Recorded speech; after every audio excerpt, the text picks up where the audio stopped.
Durée de fermeture automatisée. Vous allez voir. Vous allez voir, la pièce est très lumineuse. On est orienté comment? Le living est plein sud. Les anciens propriétaires ont laissé des meubles? Je ne comprends pas. Je remplace ma collègue pour la visite. Mais ne vous inquiétez pas, si la maison vous plaît, tout sera débarrassé. Il y a également une grande cuisine, entièrement équipée. Combien de chambres déjà?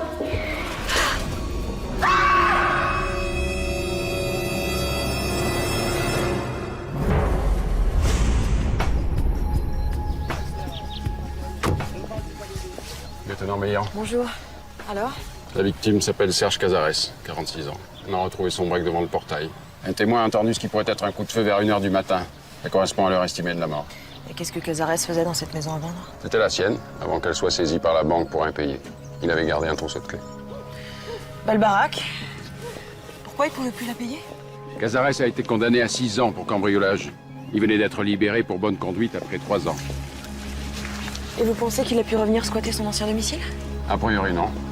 Depuis sa sortie de prison, il logeait chez sa mère. Et à part sa mère? Une ex-épouse qui a demandé le divorce à la fin du procès. Et un fils de 19 ans.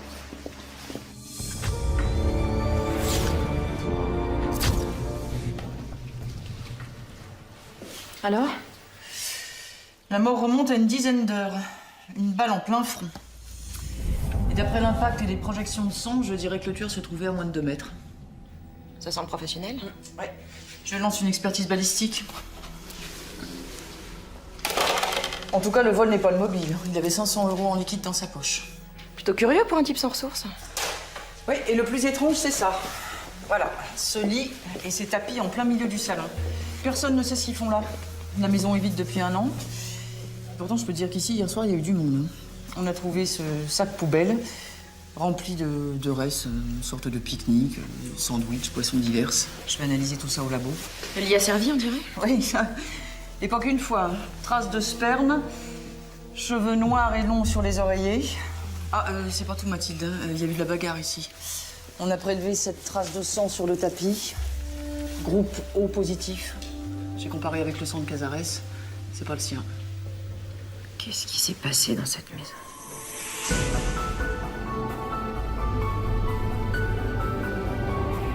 Salut. Du nouveau? Négatif.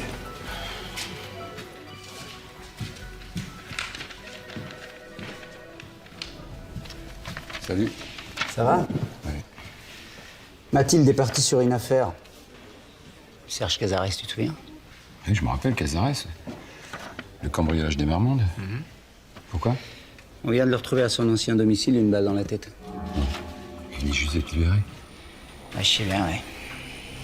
Et son gosse? On sait pas de nouvelles pour l'instant. Des voisins ont remarqué des allées et venues de véhicules autour de la maison. Et on a un témoin visuel. Une femme qui a vu Cazares traverser le village vers 21h. Elle l'a remarqué parce qu'il téléphonait en conduisant. On n'a pas trouvé de portable sur le corps. Est-ce que le meurtrier l'aurait pris? Peut-être que le téléphone contenait des infos qu'il voulait pas qu'on trouve. Ah, Martin. Guémara t'a prévenu? Martin a enquêté sur le cambriolage pour lequel Cazares a été condamné. Ah, donc tu connais la victime? Tu vas pouvoir nous aider? Peut-être. Madame. C'est la mère de Serge Cazares, je veux le voir. Madame, c'est impossible pour l'instant. Quand mes collègues auront fini. Pourquoi? S'il vous plaît. Pourquoi? Laissez-la sous. C'est votre faute, ça. C'est votre faute. Vous lui avez tout pris. Sa vie, sa famille. Et même l'avenir de son enfant. C'est à cause de vous s'il a été tué comme un chien. Cazares. Lui, il avait rien fait, mon fils, mon Serge.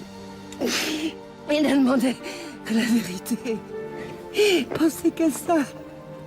Prouver son innocence et revenir dans le droit chemin. On lui en a pas laissé le temps. Ah, non. Martin n'a jamais été convaincu de la culpabilité de Cazares. Jamais. Il a voulu continuer l'enquête. Le juge d'instruction n'était pas d'accord. Ils se sont engueulés et résultat, on a été dessaisis de l'affaire. Madame Cazares? On a retrouvé 500 € dans la poche de votre fils. Vous savez d'où il venait cet argent? Je comprends pas. Il n'avait plus rien. Il n'avait pas de travail. Vous avez une idée de qui il voyait depuis qu'il était sorti? Tout le monde l'avait abandonné. À commencer par sa femme. Même son fils qu'il adorait ne voulait plus le voir. Du jour où vous êtes venu le chercher, il est devenu un paria. Bon, ça suffit, là. T'habites plus chez ta mère, hein. T'es presque mort. Trop fort, papa. T'es le meilleur. Monsieur Cazares? Oui. Qu'est-ce qui se passe? Vous allez nous suivre. Pourquoi? Qu'est-ce que vous faites? C'est quoi cette histoire? Serge, qu'est-ce qu'ils te veulent? J'en sais rien. S'il vous plaît, madame. Arrêtez, vous n'avez pas le droit! Sylvie! Appelle un avocat!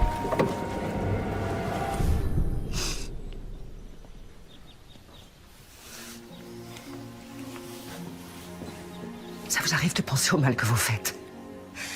Quand vous arrêtez un innocent.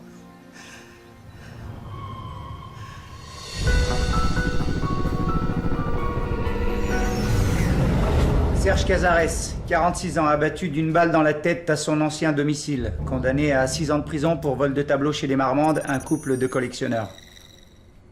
Libéré sous condition après avoir effectué la moitié de sa peine. À l'époque du cambriolage, Serge Cazares était patron d'une PME de 3 employés, spécialisée dans les systèmes de sécurité. Et c'est lui qui avait installé les alarmes chez les Marmandes. C'est pour ces raisons que tu l'avais soupçonné? Ce qui avait attiré mon attention, c'est que le cambrioleur connaissait exactement l'emplacement des capteurs. En plus, on a retrouvé un mégot récent avec l'ADN de Cazares devant la fenêtre qui a été forcée. Il a pu oublier le mégot un autre jour. Exact. Ce qu'il faut savoir aussi, c'est que Cazares aimait jouer au poker. Il avait une belle dette de jeu. Et son alibi? D'après lui, un inconnu l'aura invité à faire une partie de poker dans une maison isolée. Arrivé sur les lieux, il a trouvé personne. Il n'a pas pu le prouver. Donc en somme, les juges l'ont condamné sur un faisceau de présomption. Oui. Et c'est sans doute à cause de Jeanne Marmande, la propriétaire des tableaux. Elle a surpris le voleur, elle a voulu s'enfuir par l'escalier, elle est tombée, paraplégique à vie. Il fallait un coupable. Serge Cazares. Ouais. Mais pour l'instant, rien ne prouve que le meurtre de Cazares soit lié à cette affaire. Nadia, qu'est-ce que tu as trouvé sur la scène de crime? Des cheveux et du sperme dans les draps. Des taches de sang sur le tapis. Un fragment de filtre jaune. Et ce sac poubelle qui contient des préservatifs usagés et des restes de nourriture sur lesquels on a relevé une série d'empreintes. On les croise bien évidemment avec le fichier. En tout cas, une chose est sûre, il y avait au moins 4 personnes. Une fête improvisée, tu crois? Peut-être. Ça me paraît curieux. L'eau est coupée, la maison n'est pas chauffée. Bon, enfin bon, après tout, chacun ses goûts. Et Serge Cazares avait 500 € dans ses poches, mais on lui a volé que son portable. Il doit bien y avoir une raison. Une balle en pleine tête, ça ressemble à une exécution. Luc, les communications téléphoniques de Cazares? J'ai identifié un dénommé Eddie Larieux. Hier, Cazares lui a parlé 3 fois au téléphone entre 18 et 22 heures. Et la dernière fois, Eddie Larieux était tout près de la maison à vendre. Ouais. Il devait s'y rendre. Lance les recherches, je veux tout savoir sur ce Eddie Larieux. La pédigrée, antécédents, adresse, tout est compté. T'as autre chose pour le portable? À 16h, Cazares a envoyé 2 photos par MMS à son fils Nicolas. Il a tenté de le joindre à plusieurs reprises, mais sans succès. La dernière fois, c'était à minuit 50. Ça correspond à l'heure approximative de la mort. En tout cas, impossible de joindre le fils. La mère ne sait pas où il est. On l'a convoqué, elle sera là tout à l'heure. Bon. On cherche le fils Cazares et on commence par interroger les Marmandes. Et puis trouvez-moi ce Eddie Larieux là. Ok, pour l'instant, c'est notre seule piste.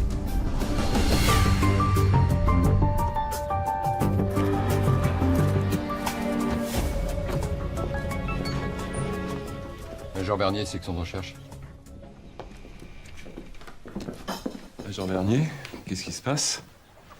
Madame Marmande, adjudant Delmas, c'est au sujet de Serge Cazares. Vous avez retrouvé les tableaux? Cazares a avoué? Pas exactement. Serge Cazares a été assassiné cette nuit à son ancien domicile. Qu'est-ce que c'est que cette histoire? Il avait déjà été libéré? Monsieur Marmande, pourquoi aviez-vous choisi Serge Cazares pour installer votre système de sécurité? Un ami me l'avait recommandé. Je lui ai fait confiance. Il y a 3 ans, Madame Marmande, le soir du cambriolage, votre mari était à Londres, c'est bien ça? Ouais. Et vous aviez prévu de dormir chez votre mère à Cahors. Mais vous êtes revenu ici en pleine nuit, vous avez surpris le cambrioleur. Vous avez reconnu ce Serge Cazares? J'ai tellement de fois repassé ces moments dans ma tête. Pierre? C'est toi? T'es rentré? Pierre?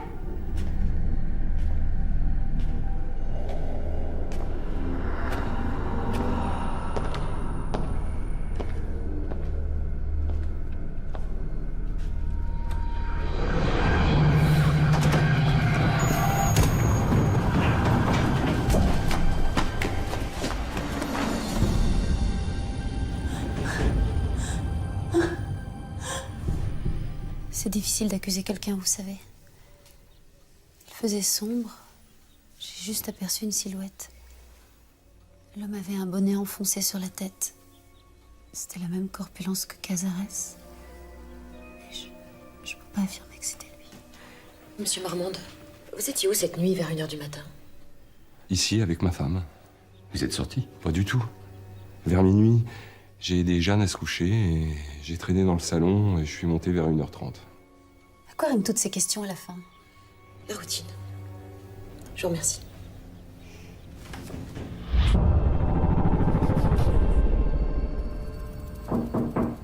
Entrez. Mon colonel, Claire, je dois décider de votre affectation définitive. j'aimerais beaucoup rester à la SR, mon colonel. Eh bien, c'est parfait. Vous parlez l'anglais et l'espagnol, et j'ai besoin de quelqu'un pour coordonner nos actions avec les Européens. Je vous remercie, mon colonel, mais je préfère les enquêtes sur le terrain. Claire, je te propose des responsabilités et des contacts internationaux avec moi. Justement, avec toi, ce n'est pas ce dont j'ai besoin. Je veux seulement pouvoir t'aider. Tu veux vraiment m'aider? Alors écoute-moi bien. Mon fils et moi, on vit une période extrêmement difficile. Ce dont j'ai besoin, c'est d'être ici, près des miens, à Bordeaux, et rien d'autre.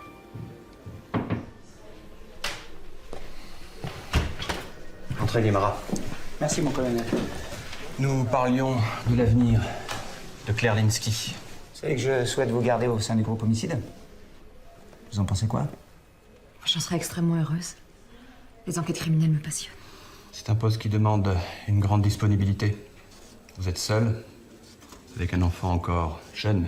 Je suis pas seule, mon colonel. Les parents sont extrêmement disponibles. Ils ne demandent qu'à m'aider. Claire a prouvé ses compétences et elle s'est très bien intégrée au groupe. On aura besoin d'elle, mon colonel. Alors c'est entendu. Vous pouvez retourner travailler. Merci, mon colonel. Mon colonel? Non, monsieur le procureur, je... D'accord. Oui. Martin. Au revoir, monsieur le procureur. Ouais. Alors, cette visite chez les Marmandes?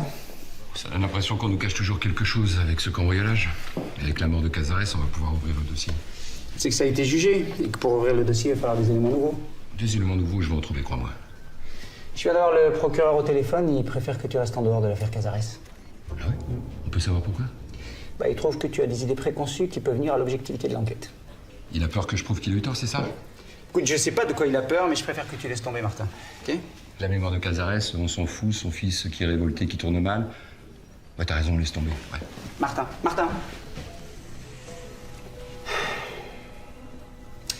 Mathilde va diriger l'enquête et Claire va lui donner un coup de main. Je crois qu'elles sont toutes aussi capables que toi de faire sortir la vérité, tu crois pas? Si on les laisse aller jusqu'au bout, oui. Ouais. Bah ça, tu peux me faire confiance, j'y verrai personnellement. Et moi, je fais quoi dans l'histoire? Je compte les points? Non. Tu collabores, mais discrètement. Les amitiés au croc. J'y manquerai pas.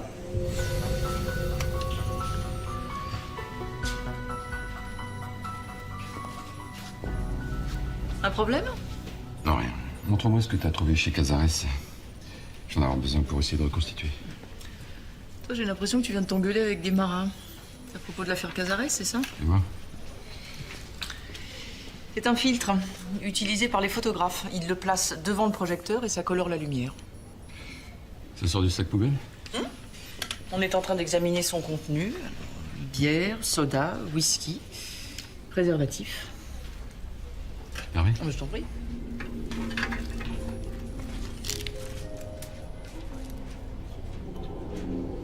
Mini cassette DV. Un film, le lit, le tapis.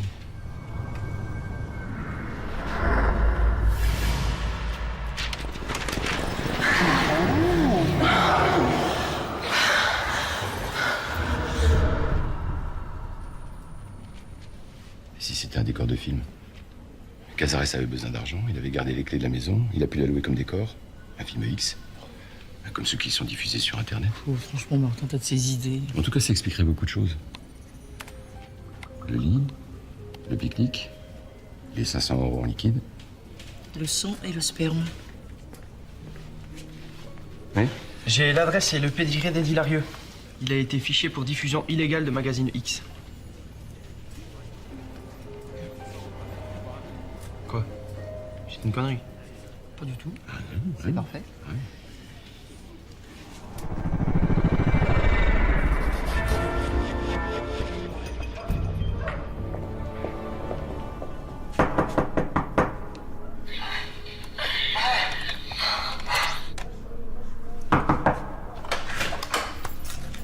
Section de recherche de Bordeaux. On voudrait voir Eddie Larieux. Il s'est absenté. C'est pourquoi? On va l'attendre. Permettez? Non, vous pouvez pas. Si, on peut. Et cette blessure au front, vous avez fait ça comment? Je me suis cognée dans la salle de bain. Eddie! Ah non! Eddie! Non, je t'ai dit que je voulais pas être dérangé, bordel, je travaille, je crée!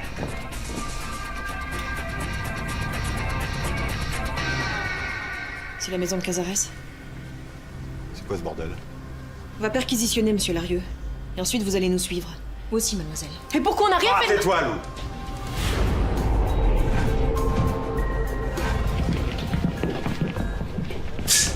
Voilà les images tournées hier soir dans la maison du meurtre.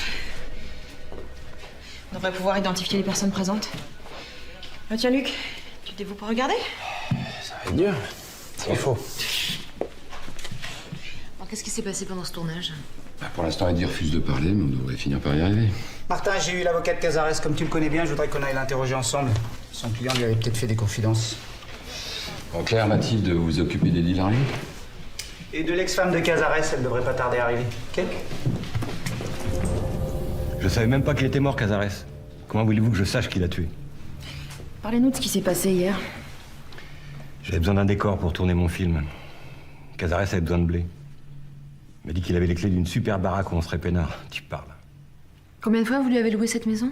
C'était la première fois. Je connaissais même pas votre Cazares. C'est un copain qui l'a amené chez moi il y a 3 semaines. Quel copain? Louis Leroy. Il a connu Cazares en tôle. Ils ont passé 1 an dans la même cellule. Ça crée des liens, non? Mais pourquoi est-ce que Louis Leroy a emmené Cazares chez vous? Qu'est-ce qu'il voulait? Cazares avait une vieille cassette vidéo qu'il voulait transférer sur DVD. Et c'est à ce moment-là qu'il vous a parlé de la maison? Non, ça c'était hier après-midi. Je suis passé voir Louis pour qu'il m'aide à trouver un décor. Cazares était là, il a pensé à sa baraque. Voilà, ça s'est fait comme ça. Qu'est-ce qui s'est réellement passé dans cette maison? Mais rien! Quelqu'un a été blessé. Qui a sorti une arme? Une arme, quelle arme? Il n'y avait pas d'arme, c'est quoi ces conneries? On était en plein milieu du tournage. On venait de faire une pause sandwich. Bon, allez, tout le monde en place, on y retourne, on reprend là. Vincent, tu caresses l'épaule de Lou, tu l'embrasses sur la poitrine et tu te descends doucement vers le bas-ventre, ok? Attends, pas tout de suite. On pourrait se faire une petite situation dans la maison. Quelle situation? On l'a, la situation. Lou t'excite, tu te la fais, point barre. Allez, moteur! Tu m'as dit que j'avais du texte. J'ai dit que 2 phrases. Quand tu parleras aussi bien que tu baises, on verra. Hein. Allez, on y retourne. Non, il y en a marre. Je suis un acteur, moi. Trouve quelqu'un d'autre. Tu te remets dans le pieu, allez, hop! Putain, Eddie, je sais, merde! Merde, merde, merde! Mais t'as vu ce que t'as fait, toi, pauvre con! Casse-toi de là! Oh. Touche pas! Oh, on rembarre, on fera plus rien ce soir. Faut que j'emmène Lou à l'hosto, moi. Et mon argent? Oh, toi, me fais pas chier. Hein. On a fait la moitié du tournage, t'as la moitié du pognon. Ça, je te conseille pas, ça va te coûter beaucoup plus cher. Après, j'ai j'ai filé aux urgences avec Lou, on y est resté jusqu'à 2 plombes du mat. Vous avez qu'à vérifier si vous ne croyez pas. Bah, c'est ce qu'on va faire. Vous savez où est-ce qu'on peut trouver Louis Leroy? Il faut qu'on lui parle. Je le vois au café du Balto, rue de Cluny. Et la cassette de Cazares, c'était quoi? J'ai pas fait gaffe. Ouais, une nana blonde, plutôt pas mal d'ailleurs. Elle se promenait dans la campagne. Enfin, il avait l'air d'y tenir à sa cassette, Cazares. Et vous avez gardé une copie? Ben non. Qu'est-ce que vous voulez que j'en foute? Ah, alors, Luc? Les urgences ont confirmé qu'Eddie Larieux et sa compagne sont arrivés à minuit 30 et repartis ensemble à 2h. Bon. On va quand même interroger l'électro et le partenaire, mais à mon avis, ils ont dit la vérité. Ah, Luc, le film qui a été réalisé hier chez Cazares, tu l'as regardé? Il y a des choses qui peuvent nous intéresser? Ça dépend de quel point de vue on se place. Luc, sérieusement. On ne voit que Lou et son partenaire en action. À part ça... Bon, moi je vais passer au Balto interroger Louis Leroy. Comme c'est juste après lui avoir parlé que Cazares a commencé à appeler son fils. Et il n'a pas cessé de vouloir le joindre jusqu'à ce qu'il se fasse abattre. T'as raison, il y a peut-être un lien. Il y avait aussi cette femme blonde sur le DVD qu'il a fait graver. C'est peut-être simplement son ex-femme. Ouais. Et j'ai quand même regardé dans les affaires qu'on a récupérées chez sa mère. Maître Wolf, si votre client vous a confié quelque chose qui pourrait nous amener à son meurtrier, vous devez nous le dire. Je voudrais surtout réhabiliter sa mémoire, capitaine. Je lui dois à lui et à sa famille. Jean Bernier, vous étiez le seul à ne pas être convaincu de la culpabilité de mon client. Alors si je peux vous aider, c'est avec plaisir. Il enquêtait pour prouver son innocence, c'est ça? Il a eu le temps de réfléchir en prison. Un jour, au parloir, il m'a demandé une copie de son dossier pour l'étudier. Il a décortiqué tous les détails. Dès qu'il est sorti, je l'ai invité ici même pour fêter ça. C'est là qu'il m'a expliqué ce qu'il avait découvert. J'ai passé des jours et des nuits à étudier le dossier que vous m'avez fait passer.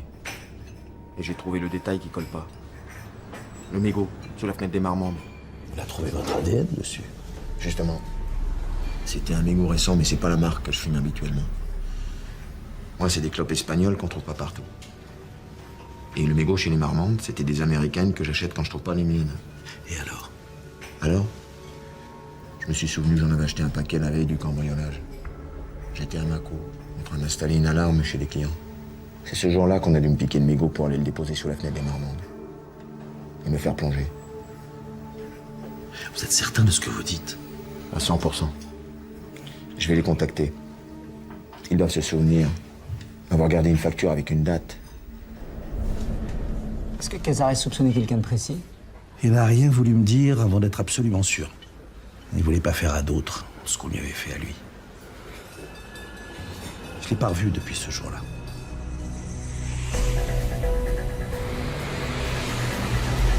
Serge Cazares est mort parce qu'il avait découvert celui qui l'avait fait plonger. C'est une hypothèse, Martin, mais c'est pas la seule.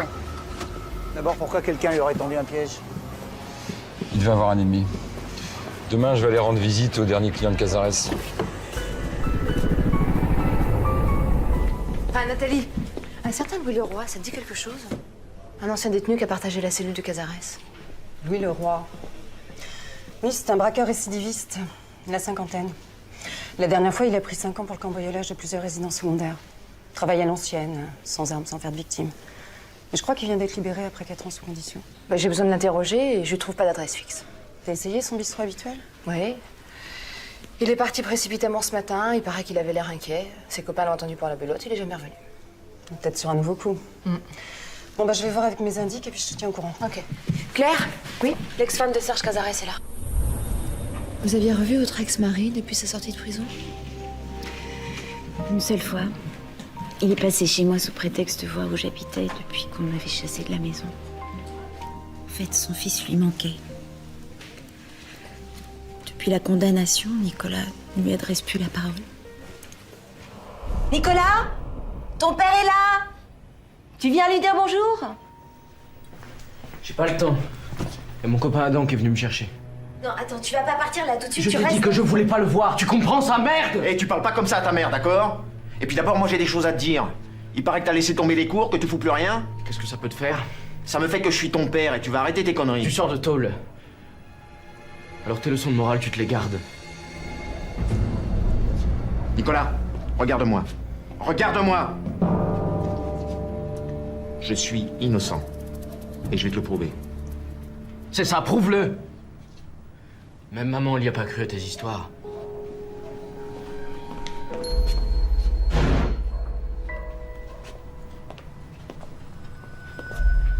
C'est qui cet Adam? Qu'est-ce qu'il fait? Je sais pas. Ils sont tout le temps fourrés ensemble. Nicolas est en train de mal tourner. C'est de ta faute, Serge. T'as foutu notre vie en l'air. Ma faute? Même toi, t'as pas voulu croire que j'étais innocent. Tu m'as laissé tomber. Je connais ton refrain. Pourquoi tu m'as pas fait confiance, Sylvie? Confiance. Et cette femme que tu voyais à l'hôtel 3 fois par semaine? J'ai trouvé les notes dans tes affaires après ton arrestation. Je me suis sentie tellement conne. Le cambriolage, c'était pour refaire ta vie avec elle, hein? Il a rien voulu me dire. Alors il avait beau me jurer qu'il était innocent, comment j'aurais pu le croire? Et ensuite, vous êtes resté en contact avec lui? Non. Sauf avant-hier. Je l'ai appelé à cause de notre fils. Ça fait 5 jours que Nicolas a claqué la porte parce qu'on s'est disputé. Je voulais que Serge le retrouve. Et il a réagi comment? Il m'a promis de le ramener. Je lui ai dit qu'il devait être avec son copain Adam. Mais depuis, j'ai pas de nouvelles de personne. J'ai toujours pas vu mon fils. Je peux même pas lui dire que son père est mort.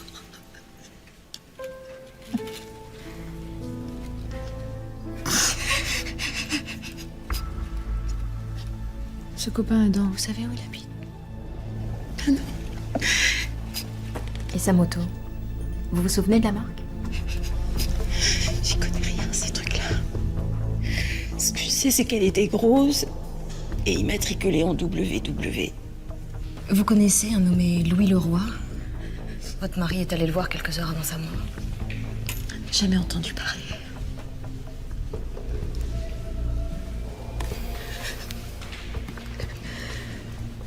Il faut retrouver le fils de Cazares. T'as raison, il y a peut-être un lien avec la mort de son père. Avec la moto, on devrait pouvoir remonter jusqu'à son copain, Adam. Enfin, en tout cas, une grosse cylindrée toute neuve pour un gamin comme Adam. Ou il trafique ou c'est un fils à papa. Hein. Demain, je vais lister toutes les nouvelles immatriculations de la région.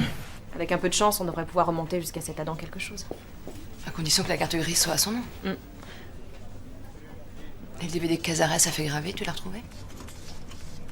Tout est là. On a retrouvé tout ça chez sa mère. Et alors, la femme blonde? Tu l'as repérée sur les images? Pas pour l'instant. J'ai vu que des vieux polars. Je m'y remets. Bonne chance. Eh oui, mon ange. Non, mais j'arrive bientôt. Mamie est là. Je t'aime aussi, mon amour. Je t'embrasse fort.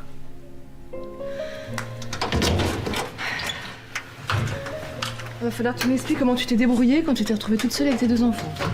Ah, écoute, peu de sommeil, mais alors vraiment très peu. Beaucoup d'organisation, des voisines très sympas, une mère constamment disponible, et alors surtout, pas trop de culpabilité. Voilà, c'est un jeu d'enfant. Ah, venez voir ça, vous allez pas le croire. Je crois que j'ai trouvé le DVD que Cazares a fait graver. Ah bon? Regarde-moi, mon amour. Arrête, Serge. Tu sais bien que j'aime pas qu'on me filme. Mais c'est Jeanne Marmande, la victime du cambriolage. Oui, et c'était la maîtresse de Cazares. Regarde-moi, mon amour. C'est elle qui retrouvait à l'hôtel Bristol au cours des mois précédant le cambriolage. Tu sais bien que j'aime pas qu'on me filme.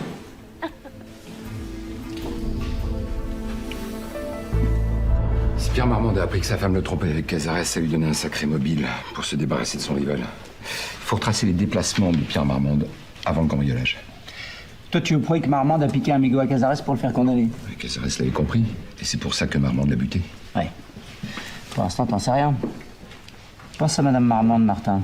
Elle est infirme, elle a besoin de son mari, on peut pas remuer tout ça sans preuve. Mais je vais retrouver. Moi, je pense à Cazares et à sa famille.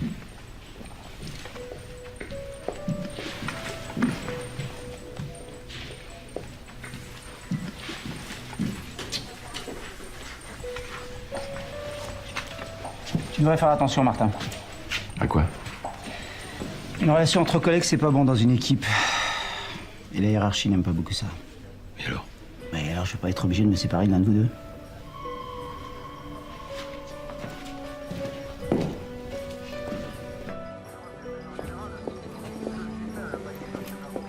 On rentre ensemble?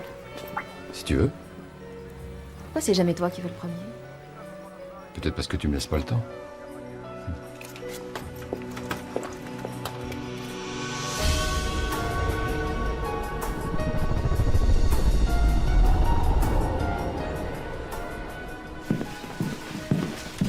Luc, il faut que tu m'aides à retrouver Nicolas, le fils de Cazares. C'est urgent. Et tu vois ça comment? On pense qu'il est chez un copain, un dénommé Adam. Et alors? Bah, Adam a une moto en cours d'immatriculation dans le département. Et je viens de recevoir la liste de tous les propriétaires en question. Ok, pas de problème. Il s'appelle Adam comment? C'est ça le problème. J'ai pas son nom de famille. Ouais, bien sûr, ça aide. Surtout quand c'est urgent. T'as relevé des appels que je t'ai demandé? Oui, Major. Fais-moi voir le 16 juin. Enzo, j'ai rendu visite au client dont Cazares a parlé à son avocat. Il voulait savoir quel jour il avait installé leur système d'alarme. Oui, et alors? C'était le 16 juin, il y a 3 ans, et ce jour-là, Cazares avait déjeuné au bar tabac du village, et ensuite ils ont bu un café en terrasse, en fumant des cigarettes. Formidable, il a bonne mémoire ton témoin là. Le 16 juin à 14h10, Pierre Marmande se trouvait exactement à 200 mètres du bar tabac où Cazares a pris son café et fumé sa cigarette. J'en ai la preuve puisqu'il a reçu un appel sur son téléphone portable. Ah, d'accord, c'est troublant, mais c'est pas suffisant. Et moi je suis sûr que Pierre Marmande est au courant de la liaison entre sa femme et Cazares. Ouais, écoute, fais attention, Martin. Parce que même si Marmande a fait plonger Cazares pour vol de tableau, ça fait pas de lui son meurtrier. En tout cas, ça vaut bien le coup d'une petite vérification, non? Absolument, absolument. Et souviens-toi de ce qu'a dit le procureur. Tu n'interviens pas. Donc c'est moi qui vais y aller. J'ai un tuyau à propos de Louis Leroy, le type que Cazares a vu avant sa mort. Vas-y, c'est quoi? Il serait planqué chez son cousin dans les Landes. D'après mes indices, il a peur depuis hier, quand il a appris la mort de Cazares. Oui, hein?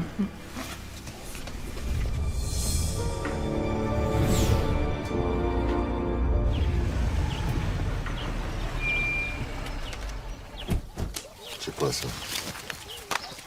Section de recherche. Monsieur, bonjour. Louis Leroy, c'est qui? C'est moi. On voudrait vous parler. On sait que Cazares s'est passé nous voir avant-hier. Pourquoi? Qu'est-ce qu'il voulait? Désolé, je suis pas une balance. Il s'est fait descendre, Cazares, j'ai pas envie de finir comme lui. Monsieur Leroy, si vous avez des raisons d'avoir peur, on vous protégera.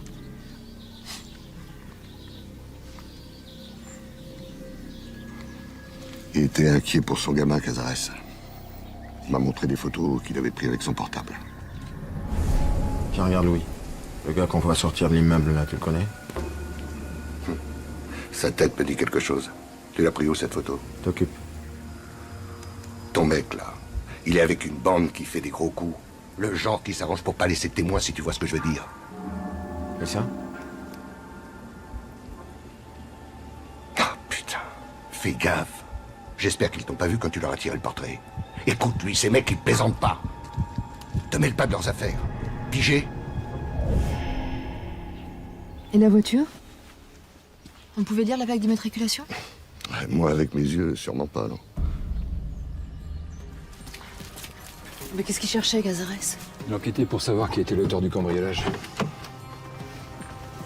Si Pierre Marmande a payé un cambrioleur, il a pu payer un tueur aussi.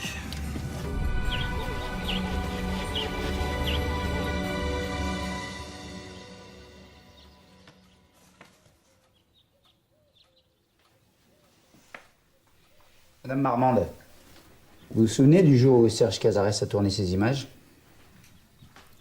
Comment vous avez trouvé ça? Il les avait gardées. Apparemment, il y tenait beaucoup.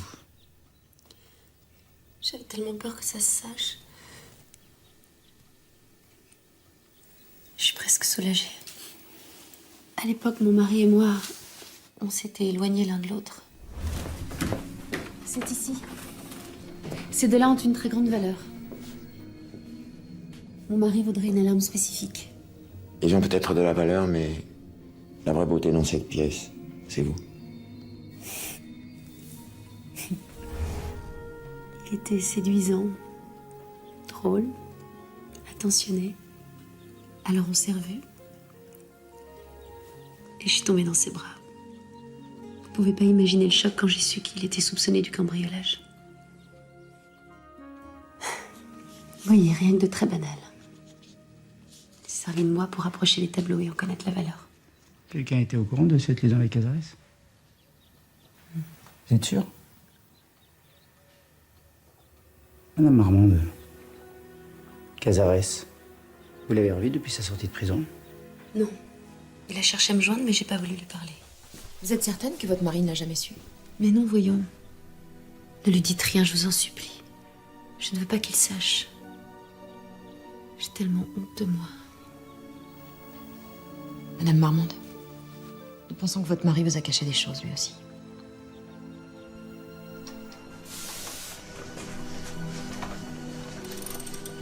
Encore vous? Mais qu'est-ce que vous voulez? Monsieur Marmande, vous vous rappelez du 16 juin, il y a 3 ans? 3 ans. J'espère que vous plaisantez. Non. Ce jour-là, à 14h, vous avez reçu un appel, vous étiez à Mâcon. Vous faisiez quoi là-bas? Comment voulez-vous que je m'en souvienne? Serge Cazares y était. Il venait de quitter un client. Et alors? Je l'ai pas vu, là. Et les 2 contraventions que vous avez pris devant l'hôtel Bristol, à chaque fois à l'heure exacte où Cazares y était. C'est une drôle de coïncidence, vous trouvez pas? Pierre, tu suivais Cazares? Tu nous suivais? Dis-moi la vérité. Tu savais, tu ne m'as jamais rien dit. Mais qu'est-ce que tu as fait? Je t'aime, Jeanne. C'est tout ce qui compte, non? J'ai tellement besoin de toi. Vous allez nous suivre, monsieur Marmande. Je vous mets en garde à vue.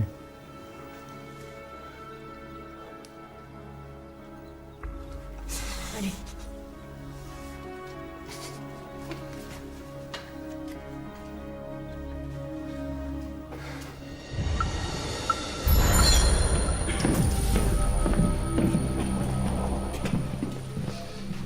Je suis passé à l'hôtel Bristol. Le Cazares retrouvait Jeanne Marmande. Au café en face, un serveur se souvient d'un homme qui passait des heures à guetter les allées et venues. Il pense pouvoir le reconnaître. Il pense, donc il est pas certain. On peut s'en servir pour faire peur à Marmande et faire craquer. Ouais. Vas-y, je te laisse Marmande.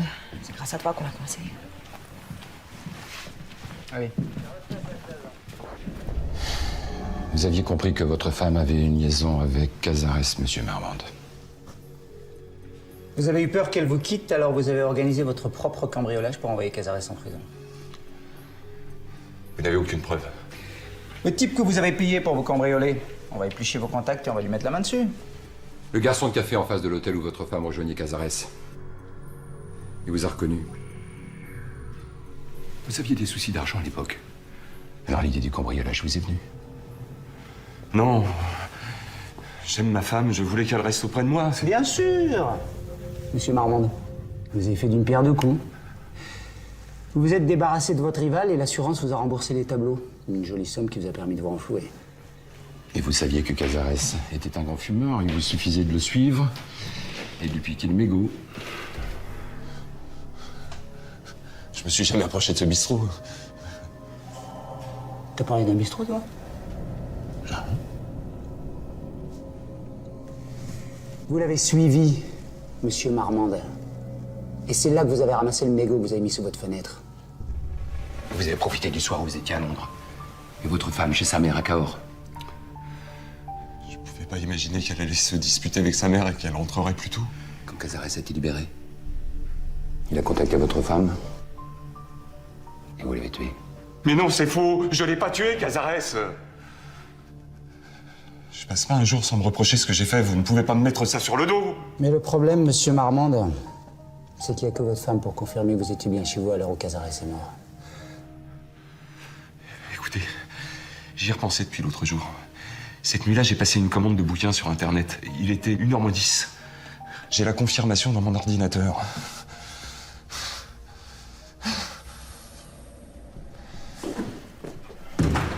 Je te dis qu'il a payé un tueur. Arrête, Martin. Marmande a avoué le cambriolage. Je l'envoie chez le procureur. Tu vas être obligé de casser la condamnation de Cazares. Pour le reste, je crois que t'en fais une affaire personnelle et ça nuit à ton jugement, Martin. Une erreur judiciaire, ça suffit dans ce dossier. Cazares va enfin être réhabilité, ça c'est une chose, mais nous, on n'a pas le meurtrier. Oui? Je me suis tapé le listing de toutes les motos. Hein. Vous savez l'adresse d'Adam? Ouais. Le copain du fils Cazares. Ça vous intéresse? On y va.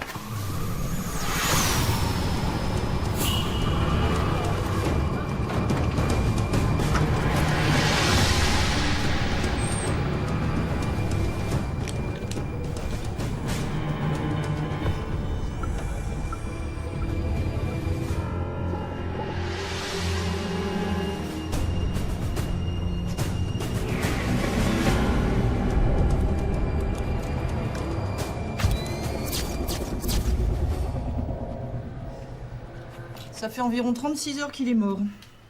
Probablement très peu de temps avant Cazares. Je vais comparer les balles. Vous avez vu ça? Je me demande bien ce qu'il pouvait fabriquer, cet Adam. Vu ce qui lui est arrivé, à mon avis, c'était pas très catholique. Ouais, matériel électronique. On pense bombe, programmateur, déclencheur automatique. Le meurtrier a dû enlever tout ce qui était compromettant. Et pas de traces de Nicolas Cazares. Exécuté d'une balle en plein front, comme Cazares. Ouais. On verra. On saura après l'étude balistique. Nicolas! Nicolas!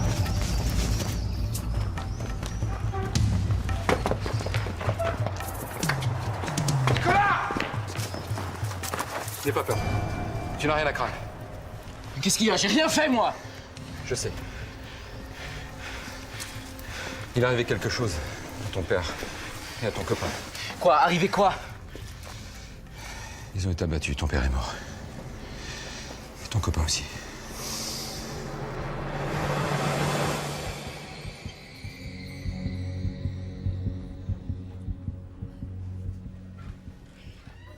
Tu étais où ces derniers jours?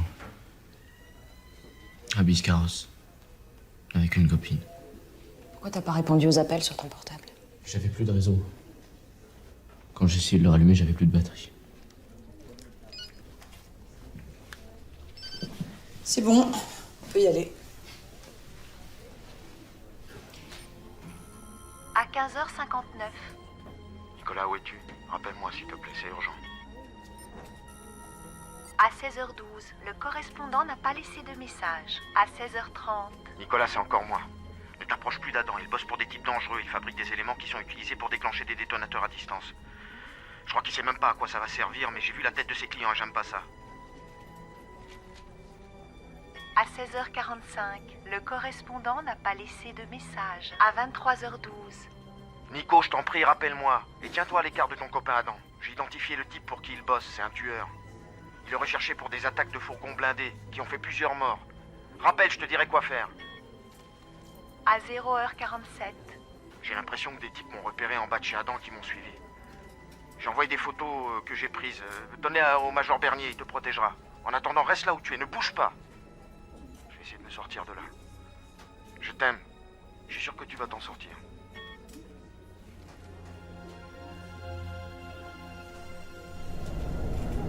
Qu'est-ce qui s'est passé? Ton père te cherchait, il est monté chez Adam. Il a vu ce qu'il était en train de faire. Ton père s'y connaissait en électronique, hein. Il a compris à quoi ça servait. Ça l'a inquiété, il s'est planqué. Il a pris les types en photo. Vous pouvez pas imaginer qu'il signait son arrêt de mort. C'est pour éviter que ces photos tombent entre nos mains qu'il s'est fait tuer quand on lui a volé son portable. Le tueur a sans doute repéré ton père. Il l'a suivi jusqu'à la maison où vous habitiez avant. Il a attendu qu'il soit seul pour l'abattre. Tu sais, Nicolas, ton père était innocent du cambriolage dont on l'a accusé.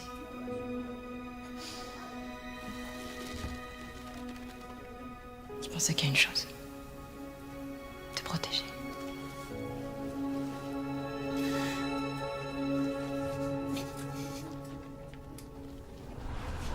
Luc, les photos que Cazares a envoyées à son fils, transfère-les sur l'ordi pour les agrandir. On devrait y trouver la photo du tueur avec celle d'une bagnole qui va nous permettre de remonter jusqu'à lui.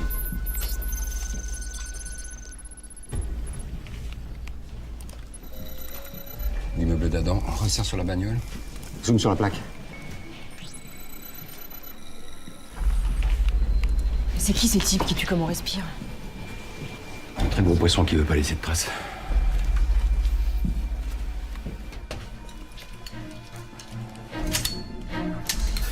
Allez.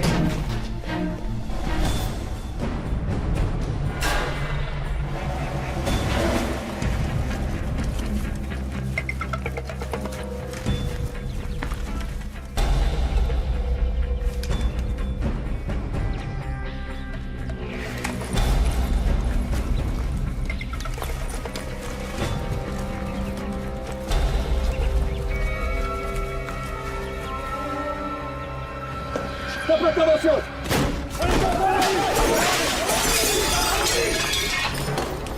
Bouge pas!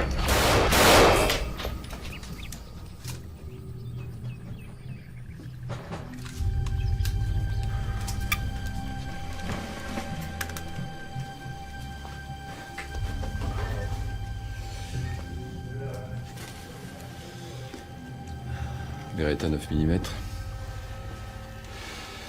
C'est notre tueur. Sacré palmarès, hein. 6 assassinats à son compteur. On a trouvé du matériel qu'ils avaient préparé au sous-sol. Explosif, déclencheur à distance, ça allait péter. On a sans doute évité un nouveau bain de sang. Ouais. Ça fait un moment qu'il nous faisait courir, celui-là.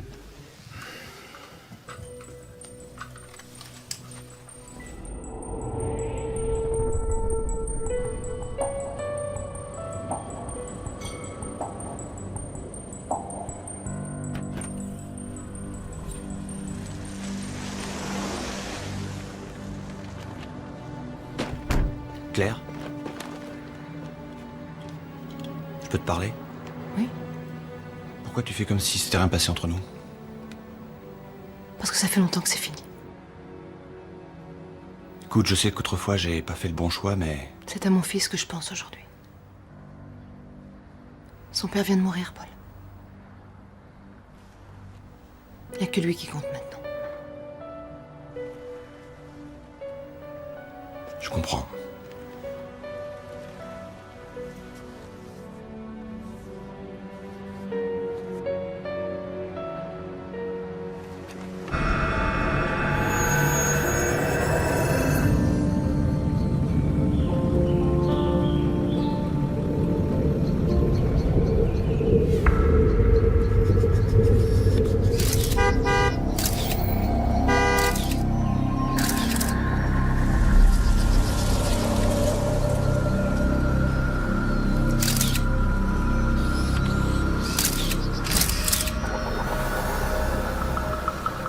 Et mon bébé? Maman doit aller faire des courses avec Isabelle. C'est Vanessa qui va s'occuper de toi. Tu l'aimes bien, Vanessa, hein? Elle est gentille. Oui. Tenez. Bon, j'en ai pour 3-4 heures, Maxi. De toute façon, mon mari rentre pour déjeuner, donc vous ne serez pas en retard pour vos cours. Je vous remercie. Ah, il faut que vous lui donniez son bain, j'ai pas eu le temps. Le bain, ça, j'aime autant pas. Mais pourquoi? C'est pas mon truc. C'est pas compliqué, voyons. Je vous ai tout préparé. Ses vêtements, tout ce qu'il faut. J'ai pas l'habitude. Et puis, vous me l'avez jamais demandé. Ok. Écoutez, laissez tomber, c'est pas grave. Ça va aller, Vanessa? Vous êtes sûre? Bon. De toute façon, si vous avez un souci, vous m'appelez sur mon portable. D'accord? Alors, je me sauve. Bisous, mon bébé.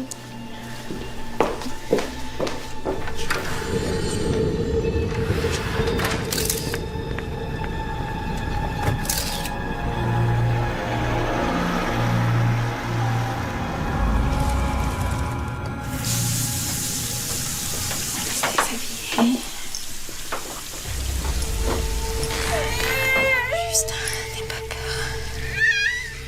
Faut pas que t'aies peur. Ça va bien se passer. Bouge pas. Ça va bien se passer cette fois-ci. D'accord?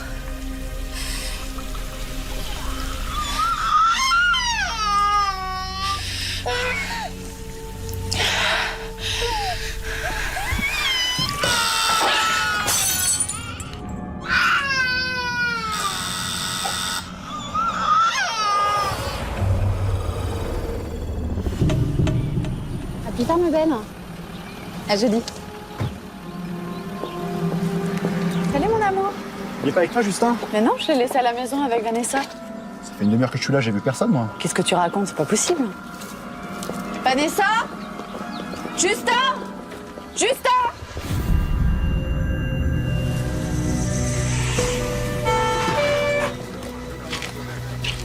Lieutenant Bourdouin. Alors? Ça fait 2 heures que la babysitter a disparu avec l'enfant. Vanessa Baumel, 20 ans, étudiante infirmière, sérieuse. C'était pas la première fois qu'elle gardait le bébé. À 15 heures, elle aurait dû se présenter à son stage, mais elle n'a donné aucune nouvelle à personne. Son portable est éteint, on essaie de le localiser, j'attends la liste de ses derniers appels. Vous avez contacté sa famille? On a trouvé une adresse à Périgueux, mais le téléphone ne répond pas. La brigade locale va passer voir. Des traces d'effraction ou d'intrusion? Non, je vous attendais pour activer l'alerte enlèvement.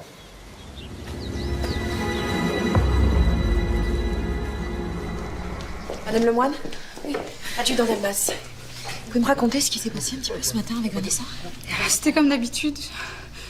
Ça fait 4 fois qu'elle garde Justin. Elle voulait pas lui donner son bain. Je trouvais ça bizarre, mais j'ai pas insisté. Et vous pensez sérieusement que quelqu'un aurait pu enlever Justin pour avoir une rançon? Tout est possible, monsieur Lemoine. Qu'est-ce que vous attendez pour... Je sais pas, pour prévenir les radios, mettre des barrages, faire quelque chose? On s'en occupe. On s'en occupe. Ça donne quoi? Il y a du savon et des cheveux dans l'eau. Des cheveux de bébé. Je pense que la babysitter a été interrompue par quelque chose. Ou par quelqu'un. Il y a ce flacon de verre qui a été brisé et qui contenait des cotons-tiges. Maladresse ou bagarre, ça, je ne sais pas. Mais le plus inquiétant, c'est qu'elle n'a pas pris le temps d'habiller l'enfant. D'après la mère, il manque juste son petit peignoir en éponge et sa tétine. Voilà. Ah, c'est ça qui m'inquiète. Vous l'avez contactée comment, Vanessa? On est passé par un site internet. manounou.com. C'est dingue. Je réalise qu'on sait presque rien sur cette fille. À part qu'elle vient de Périgueux et que ses parents sont morts. On a fait confiance à l'agence et... Enfin, je sais pas, ils sont quand même censés les sélectionner. Et puis Vanessa fait une école d'infirmière. Elle a un petit ami? Ouais, il s'appelle Mathias, je crois. Mais on l'a jamais vu. Non, jamais. Bien.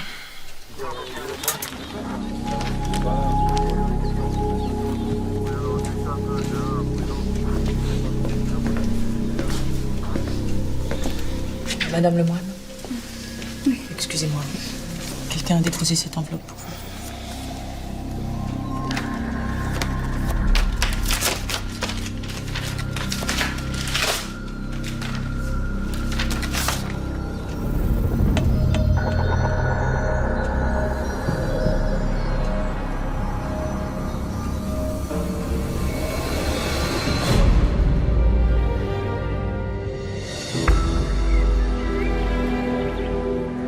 Écoutez, vous me ferez pas croire que mon mari a une aventure avec cette gamine.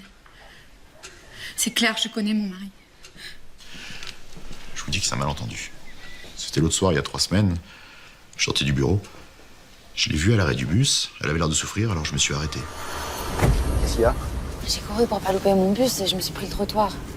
Faites voir. Ça vous fait mal quand je fais ça? C'est peut-être une petite entorse. En même temps, je suis pas médecin, faudrait faire une radio pour être plus sûr. Venez, je vous emmène aux urgences. Ah non, c'est pas la peine, ça va aller. Si, on sait jamais. Ah, ça fait trop mal.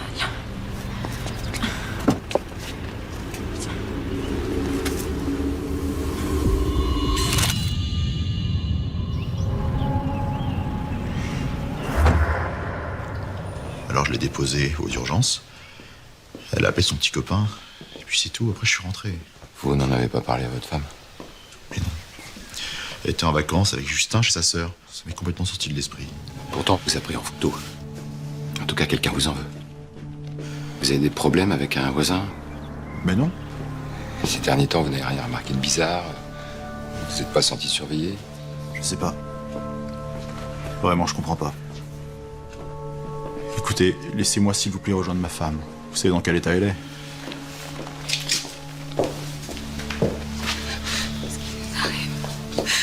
Alors? T'en penses quoi du mari? J'aurais tendance à le croire. On va vérifier aux urgences.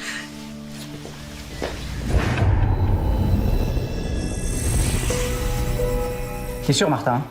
Ok, bah oui, disparition inexpliquée, présence d'un adulte. On déclenche l'alerte enlèvement, j'appelle le procureur. Luc, tu prépares un communiqué, on contacte les agences de presse, les radios, les télés. Un enfant a disparu. Tu sais si Claire est rentrée de chez le juge? Je l'ai vu rentrer au vestiaire, mon capitaine. Capitaine Guémara, section de recherche, pour avoir le procureur, s'il vous plaît. Oui, bonjour monsieur, c'est pour une alerte enlèvement. Un enfant de 11 mois a disparu à Camerac avec sa babysitter. Une cinglée ou un enlèvement crapuleux, on sait pas encore. D'accord, merci monsieur. Claire, vous êtes sur quoi là? Sur l'affaire Picheral. Le juge m'a demandé un complément d'information. Ok, plus tard. Pour l'instant, vous allez rejoindre Mathilde et Bernier qui sont sur un enlèvement, on va avoir besoin de tout le monde. Je vous allez voir Luc, il va vous briefer, ok?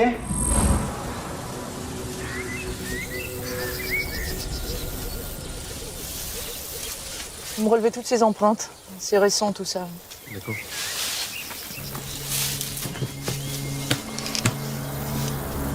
Regardez ça. Pointure 41-42. Pas de traces de talons. Des empreintes de crampons, c'est des chaussures de cycliste. Je dirais que ça fait le tour de la maison.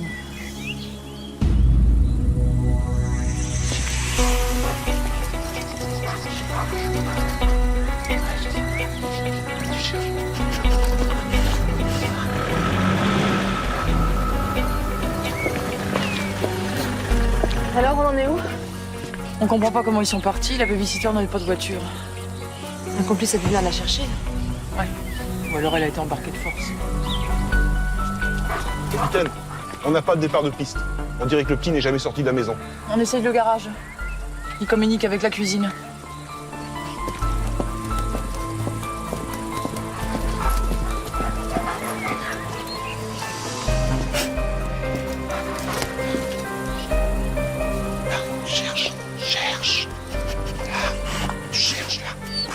On dirait qu'il a trouvé quelque chose. Il faut déployer tous les moyens. Faire vite. Justin a été mis dans une voiture qui se trouvait dans le garage. Et il y a des traces de pas toutes fraîches près de la haie, tout autour de la maison. Quelqu'un surveillait la maison ce matin.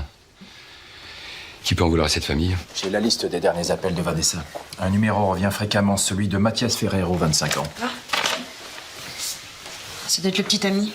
Elle a appelé ce matin à 11h, on a essayé de le joindre, mais il ne répond pas et son portable est éteint lui aussi. Bon, je vais perquisitionner chez Vanessa. Ok, moi je m'occupe du père. Je vais passer à l'hôpital vérifier sa déclaration. Et puis je passe à son bureau aussi. Très bien. Il va falloir établir un tour de garde près de la famille.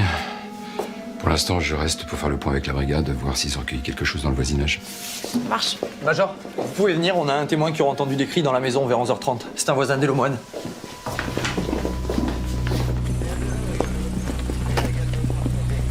Il habite où? C'est la maison mitoyenne. Les chaussures, près de la haie. À ta place, j'irai prendre sa déposition chez lui. Bonjour, monsieur. Bazas, Hervé Bazas. Alors, c'était qui? Le bébé d'Elomoine? Ah non, non, c'était une femme. Elle était en colère, je peux vous dire. On va prendre votre témoignage chez vous. Pourquoi chez moi? C'est pas la peine. Je crois que si. Je vous ai dit ce que j'avais à dire. Ben, vous allez me le redire, monsieur Bazas. Mais chez vous.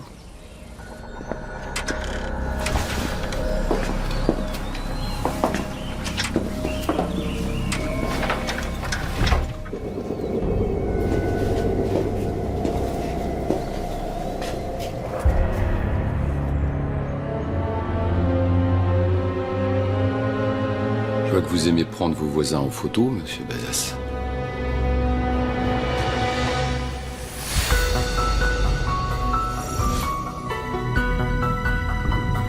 J'ai pas touché à ce gosse, ça va pas?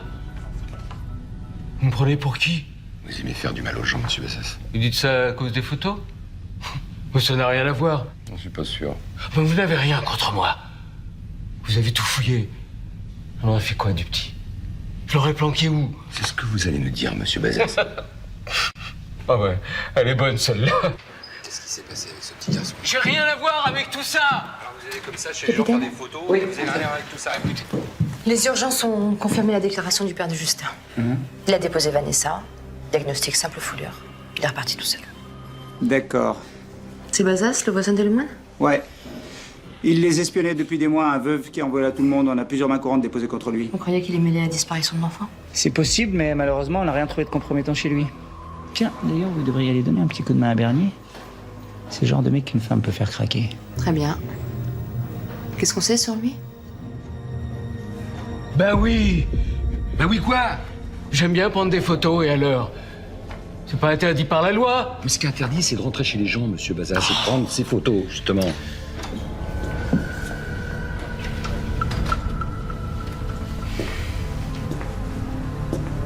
C'est votre femme qui vous manque, monsieur Bazas? Vous vous sentez seul depuis qu'elle n'est plus là. Hein. Alors vous tuez le temps. Et puis il y a tous ces gens qui vous en veulent. Tous ces gens qui vous disent pas bonjour quand ils vous voient. Comme Madame Lemoine, par exemple. Fallait bien qu'elle ouvre les yeux, non? Avec son air de vous regarder sans vous voir. Quand ils sont arrivés, moi, je demandais qu'à rendre service. Toujours à me prendre de haut. Enfin, Vanessa et le petit Justin, ils y sont pour rien. Pourquoi vous en êtes pris à eux? Mais je vous dis que je n'ai rien à voir avec ça. Un gosse, moi. J'y touche pas. Vous étiez chez les Lemoine quand le bébé a disparu? Mais non. Je suis parti en vélo, comme tous les midis. C'est là que j'ai entendu la fille crier. Vous êtes revenu vers quelle heure? Une demi-heure plus tard. Et quelqu'un vous a vu? Vous avez vu quelqu'un qui pourrait témoigner? L'X Blanche qui a failli m'écraser. L'X Blanche? Ah oui? Elle sortait de chez les Lemoine. Et vous avez vu qui conduisait? Il y avait un type au volant. Il était tout seul. Il était pressé.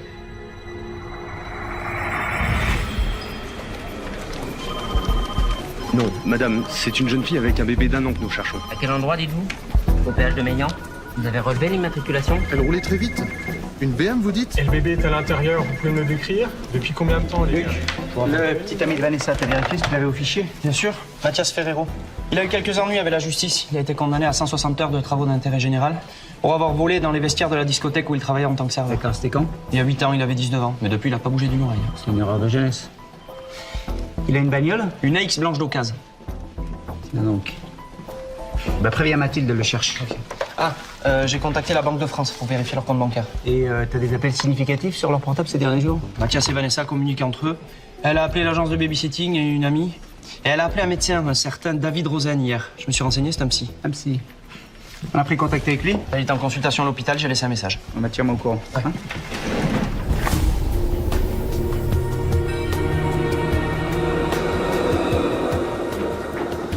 Enlever un bébé, Vanessa? Ça, je comprends pas. Elle a pas pu faire ça. Si elle est partie avec le petit, c'est qu'elle avait une bonne raison. Pourquoi?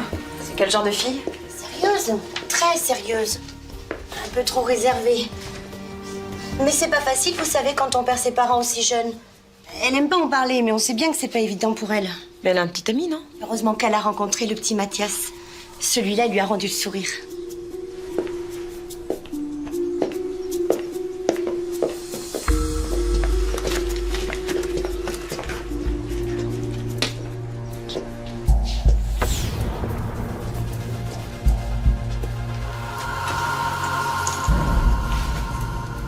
Ils habitent ensemble?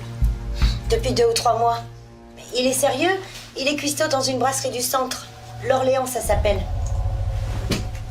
Vous les avez vus tous les deux aujourd'hui? Non, mais je les ai croisés hier en distribuant le courrier. Rien de particulier dans leur comportement ces derniers temps? Lui, peut-être. Il semble un peu contrarié. L'autre jour, il s'est même emporté.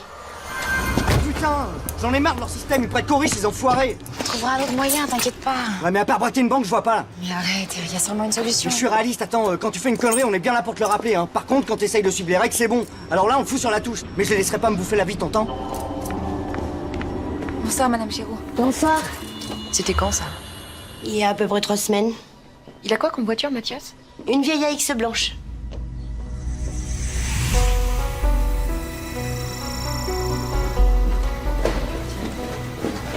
Mathias Ferrero a une AX blanche. Monsieur Bazas pouvait pas le savoir. Donc il doit dire la vérité. Est-ce qu'on pensait? On le défère pour les photos et pour le reste, on attend d'en savoir un peu plus. Mathilde est sur les traces de Mathias, mais je sais pas, apparemment il a des problèmes d'argent et... Ah, je crois pas, mon capitaine. Hier, Vanessa et Mathias ont acheté pour 15 000 € de traveler chèque dans 4 banques différentes, en plusieurs fois. Ils disposaient chacun de 7 500 € en liquide. Il y a 3 jours, Vanessa a pris 2 allées simples pour l'Australie, 3 700 €, payés en liquide également. Départ le 15, après-demain. Mais d'où il sort tout cet argent?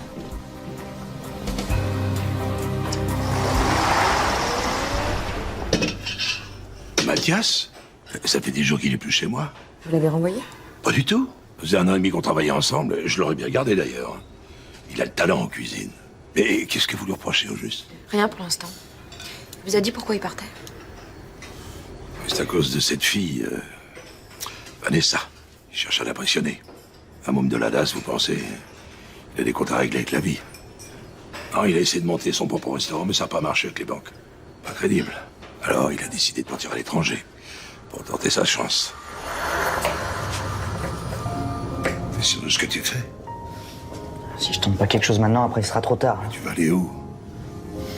Plus loin possible. Tiens.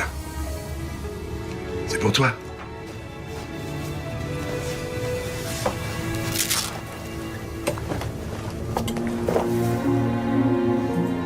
Vous voulez pas, monsieur Jacques? J'espère que ça te portera chance. C'est pas facile, hein, pour les jeunes aujourd'hui. J'espère qu'il a pas fait de conneries.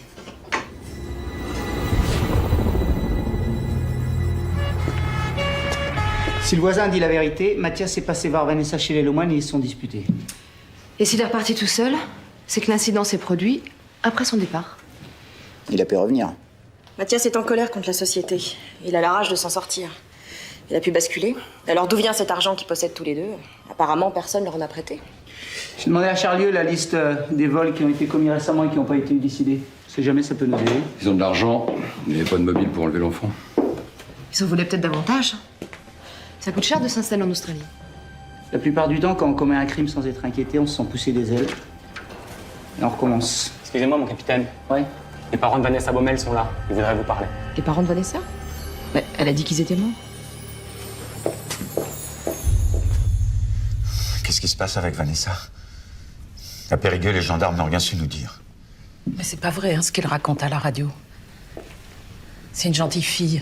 Elle a pas pu enlever un bébé. Vous savez que votre fille dit à tout le monde que vous êtes mort dans un accident de voiture? Elle dit ça? Oui. Vous l'avez vu quand pour la dernière fois? Il y a pas mal de temps. D'accord. C'était quand exactement? Il y a 2 ans. Donc pas depuis sa majorité. Elle pense qu'on l'aime pas. Pourquoi elle pense ça? Vanessa est en relation avec un psychiatre. Vous savez pour quelle raison? C'est difficile pour nous d'en parler, vous savez.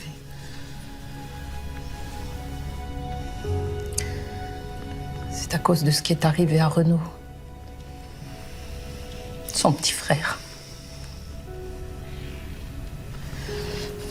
Elle avait 12 ans à l'époque. Et il était bébé. On n'avait qu'une voiture, alors si ma femme en avait besoin dans la journée, le soir elle venait me chercher avec au boulot.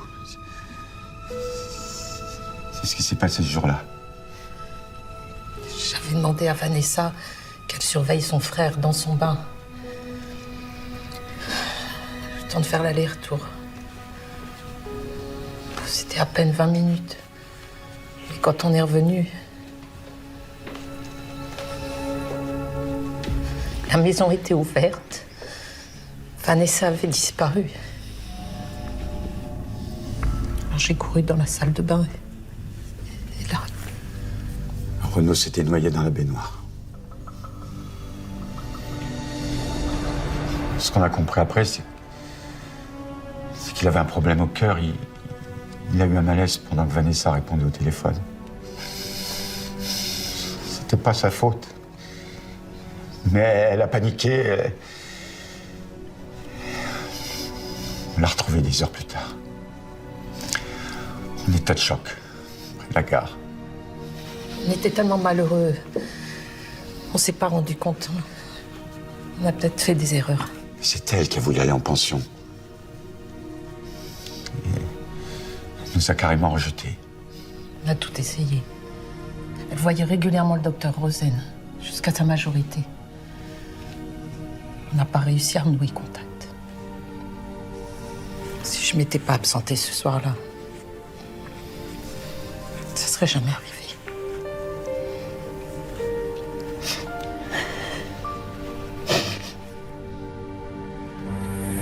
Justin a l'âge qu'avait le frère de Vanessa. Or, elle avait peur de lui donner son bain. On peut penser qu'elle craignait se retrouver confrontée aux mêmes circonstances. Pourtant, elle a réussi à surmonter ses angoisses. Puisqu'elle a baigné le petit. À la veille de changer de vie, elle voulait sans doute se prouver qu'elle était guérie. Oui, mais elle a tout de même quitté la salle de bain précipitamment, sans prendre le temps d'habiller le bébé. Donc on peut supposer qu'au lieu d'avoir été dérangée, elle s'est enfuie parce que le même drame s'est reproduit. Et dans ce cas-là, ça veut dire que le bébé était déjà mort quand Vanessa a quitté la maison des parents. Et elle aurait appelé son petit ami Mathias au secours pour qu'il vienne la chercher. Mais le voisin affirme que Mathias est reparti seul en voiture. Il voulait peut-être pas être mêlé à cette histoire. D'où cette dispute que le voisin a entendue. Donc Vanessa serait partie toute seule, à pied, avec le corps du bébé dans les bras? Pourquoi emmener le corps avec elle? Réflexe coupable. On cache ce qu'on veut pas que les autres voient. D'accord, bon, admettons. Moi, je n'ai pas toutes les analyses de l'eau du bain, mais a priori, aucun signe n'indique que Justin ait régurgité de l'eau. Donc, rien ne prouve qu'il s'est noyé.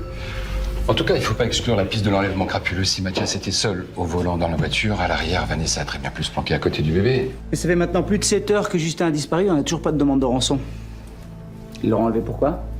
Je pense qu'il faut parler au docteur Rosen. Il a suivi Vanessa pendant 6 ans. Alors justement, elle l'a appelé avant-hier soir. Elle devait avoir un problème, peut-être lié à notre affaire. Bon, quoi qu'il en soit, on poursuit dans toutes les directions, ok? Évidemment, pour la famille, je demande la plus grande discrétion sur les différentes hypothèses tant que rien n'est certain, ok? Le tour de garde chez les parents qui s'y collent?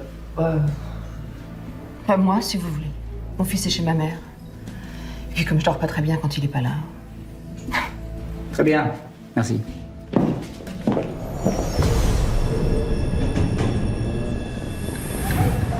Bon, merci de me recevoir si tard, docteur Rosen.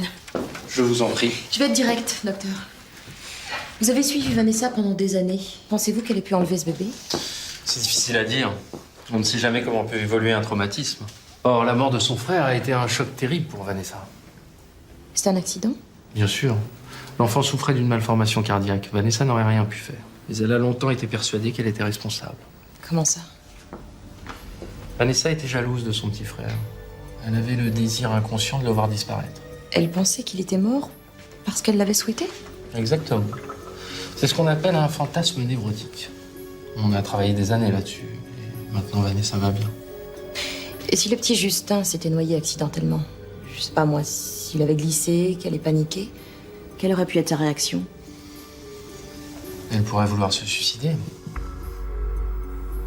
Elle vous a appelé hier soir, pour quelle raison? Elle voulait me voir. Souvent, c'est quand elle a une décision à prendre. Je lui ai donné rendez-vous en fin de semaine. Elle vous a parlé de Mathias? Oui. Et je ne suis pas sûr que ça soit d'un garçon comme lui dont elle ait besoin. C'est-à-dire?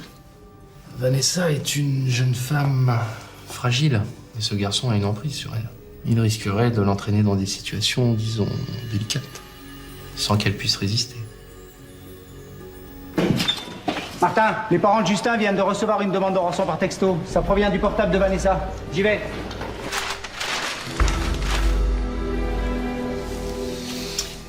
« 100 000 € au croisement de la V45 et du GR32, devant la barrière, demain 8h, roulez sans vous arrêter, ne prévenez personne et on vous rendra Justin après. » Au moins, on est sûr que Vanessa n'agit pas seule, Claire.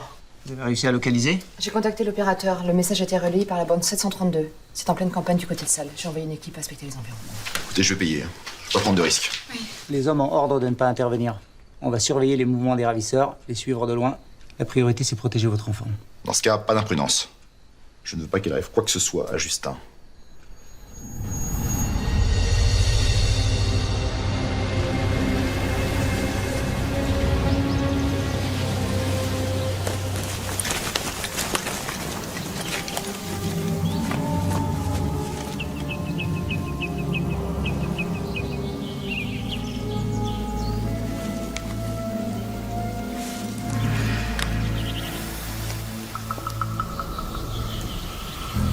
Le père devrait pas tarder. Je vous préviens dès que j'ai le contact.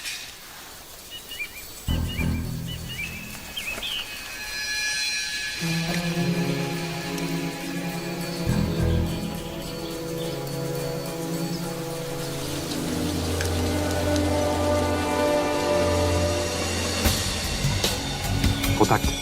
Bien reçu.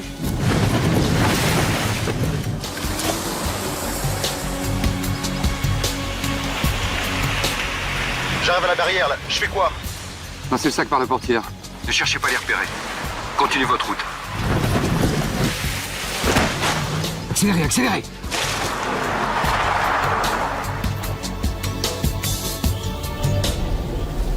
Gardez position, personne ne bouge.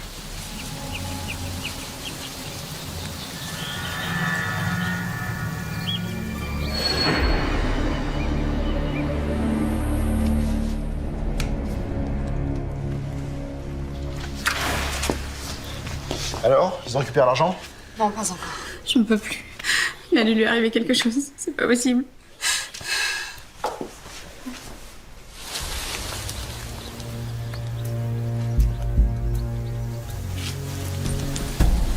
Putain, c'est pas normal qu'ils se poignent pas. À mon avis, ils nous baladent. Ça fait presque 1 heure. Qu'est-ce qu'on fait? On continue à planquer? On attend encore un peu.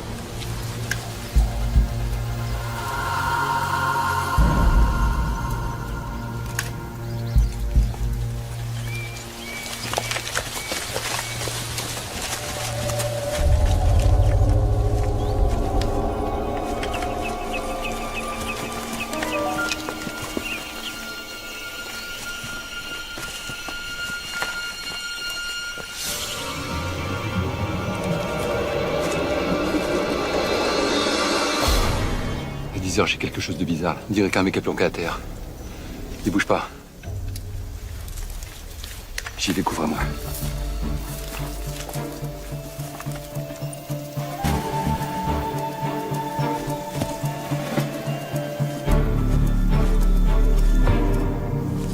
Il y a Mathias. C'est Mathias. Il est mort.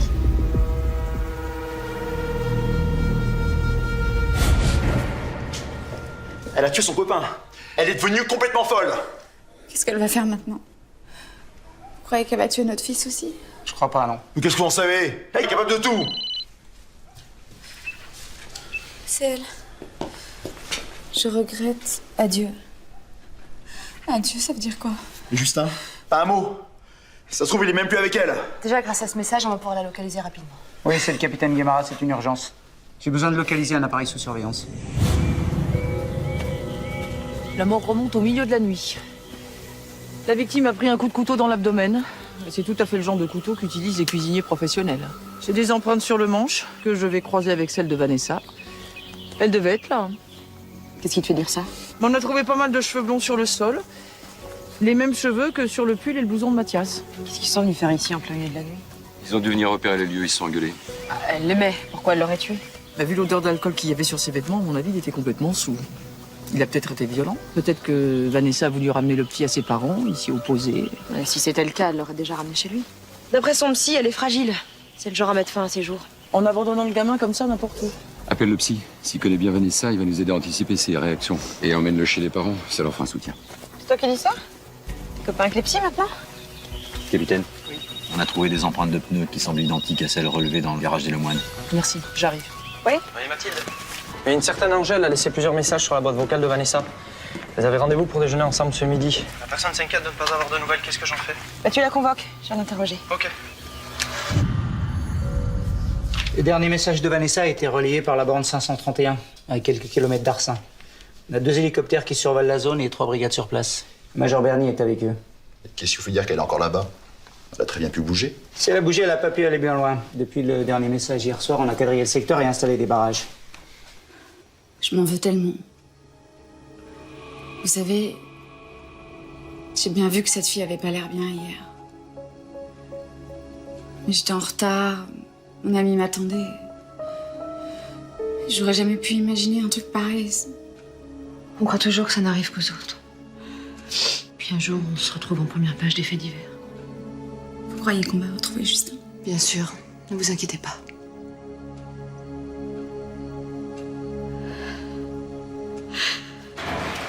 Docteur Rosen, il est psychiatre. Bonjour, docteur. Il connaît bien Vanessa. Il va pouvoir nous aider à la cerner, dans tous les sens du terme. On l'avait soignée, c'est ça? Ça veut dire qu'elle est folle? Madame, je comprends votre inquiétude. Mais rassurez-vous, elle ne fera pas de mal à votre enfant. Vanessa n'est pas folle, comme vous dites. Ah oui? Alors pourquoi elle ne nous le rend pas? Elle doit avoir peur. Mais je la connais bien, elle n'est pas violente. Pas violente? Qu'est-ce qu'elle a fait à Mathias? Trouvez ça comment? Elle a dû réaliser qu'il l'entraînait vers l'irréparable. Je pense qu'elle a voulu résister. Vous dites qu'elle est pas folle? Elle a tué Mathias. Je crois que vous avez pas très bien saisi la gravité de son cas, docteur. Madame, calmez-vous. Si elle s'en prend à quelqu'un maintenant, ce sera à elle-même. Vous n'en savez strictement rien. Tout ça, c'est des suppositions. Allô? Oui, Martin. À quel endroit exactement? Ok. Un hélicoptère a repéré une voiture blanche près d'Austins dans un étang.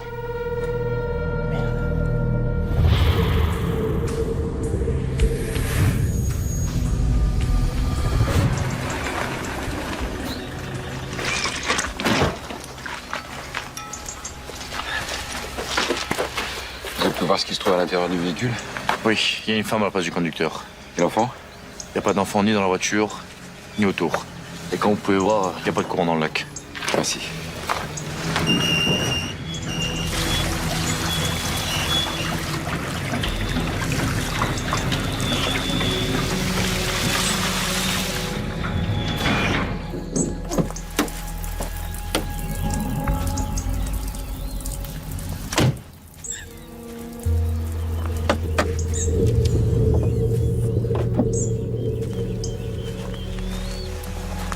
Martin?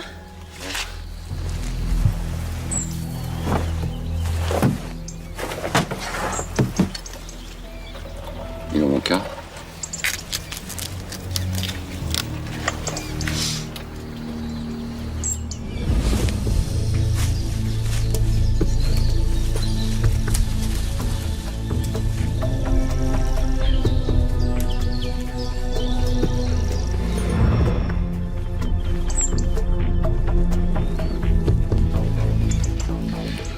Aucune trace du bébé.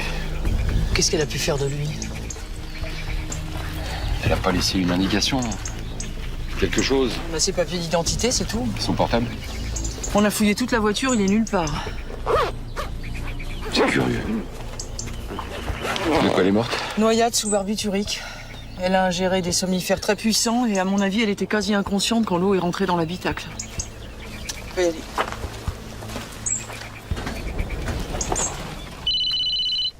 Oui, Martin. Un instant. Ouais. Qu'est-ce qu'on dit à la presse? Qu'on continue à rechercher et qu'on garde l'espoir de retrouver l'enfant vivant. Ok. Ouais, Martin, excuse-moi. Le portable de Vanessa? Ah, très bien. Docteur Rosen?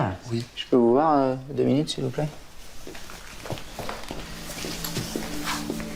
On n'a pas retrouvé le portable de Vanessa. Vous pensez qu'elle a pu s'en débarrasser? Tout à fait, une façon de se couper définitivement du monde. Et l'enfant? Elle a voulu se prouver quoi exactement en le cachant comme ça? Mathias et Vanessa avaient forcément un abri la nuit dernière. Il y a des chances qu'ils y aient abandonné l'enfant.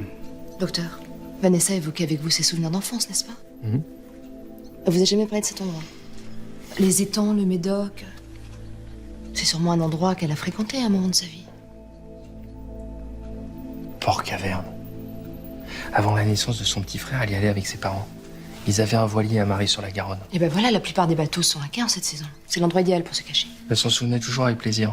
Et elle aimait y retourner de temps en temps. Merci, docteur.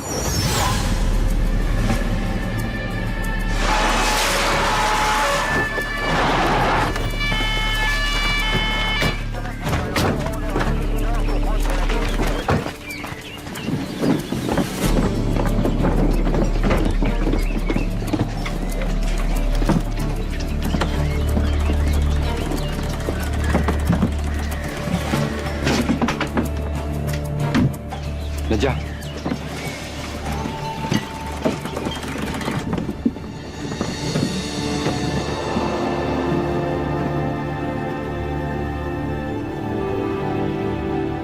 Il dort. On l'a un peu aidé.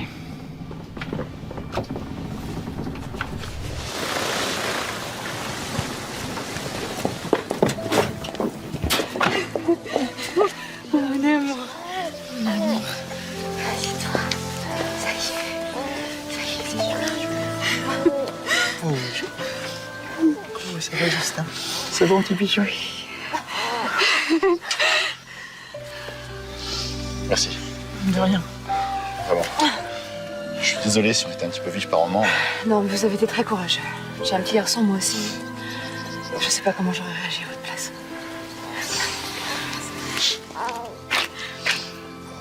Oh, il est tout petit. Mignon.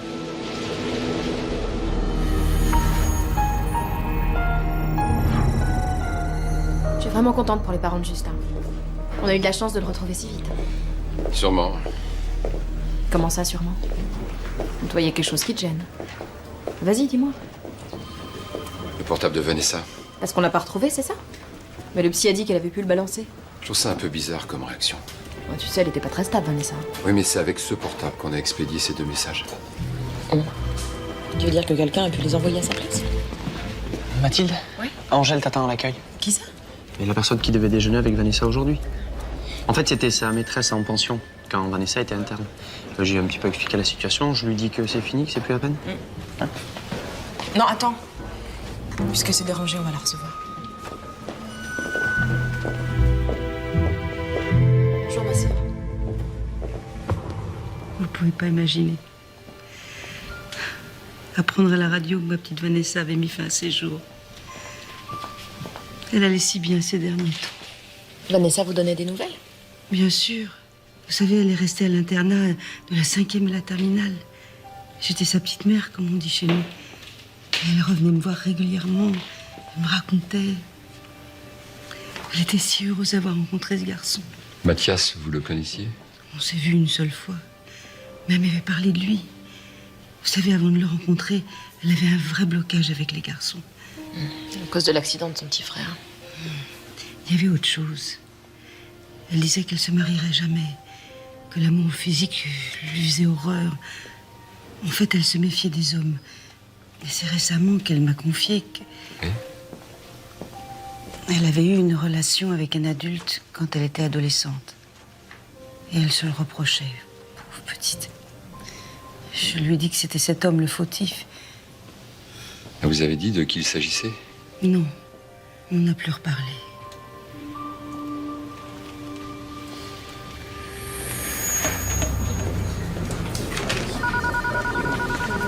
Si Vanessa avait ce genre de blocage avec les hommes, pourquoi le docteur Rosen ne nous en a jamais parlé? Un psy qui l'a suivi pendant 6 ans, et considéré comme l'un des meilleurs en plus. C'est impossible qu'il se soit rendu compte de rien. Il a dit lui-même qu'il connaissait Vanessa mieux que personne. Il était lié par le secret professionnel. Plus depuis qu'elle a tué Mathias. Puis il reste des points noirs dans cette histoire. L'argent des billets d'avion, les traveler chèques, on sait toujours pas comment ils se sont procurés. On a toujours pensé que l'argent provenait de Mathias. Mais c'est peut-être le fruit d'un chantage de Vanessa.